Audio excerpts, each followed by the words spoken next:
आता बातमी मुख्यमंत्र्यांनी दिलेल्या तंबीची आहे। मंत्रिमंडळ बैठकीआधीच कार्यक्रम पत्रिका वृत्तपत्रांमध्ये छापून येत असल्यामुळे किंवा खासगी दूरचित्रवाणी वाहिन्यांवरनं त्याबाबतची माहिती प्रसारित होत असल्यामुळे मुख्यमंत्री देवेंद्र फडणवीस यांनी संताप व्यक्त केलाय।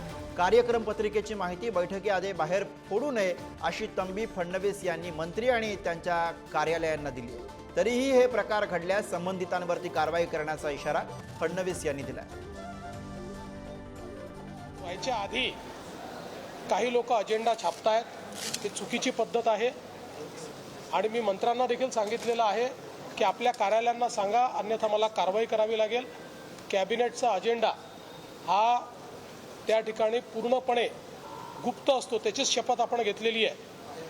म्हणजे याच्यातनं काही लपवण्यासारखं काही नाही, पण जे नियम आहेत ते नियम आहेत। त्याच्यामुळे आपल्याला देखील माझी विनंती आहे की जी माध्यमं कॅबिनेटच्या आधी अशा प्रकारे कॅबिनेटचा अजेंडा सांगतायत, अजेंडा दाखवतायत, कृपया आपल्या TRP करता किंवा आपल्या खपाकरता पेपरच्या अशा प्रकारे या ठिकाणी नियम मोडू नका।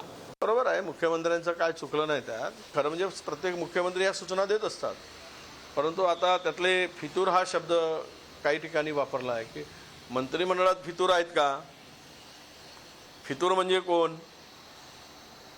आता एक देवेंद्रजींच्या मंत्रिमंडळातील फितुरांचा शोध घेण्यासाठी जर त्यांना विरोधकांची आवश्यकता असेल तर आम्ही ते त्यांना देऊ की तुमचे फितूर कोण आहेत, त्यांचे नावं देऊ।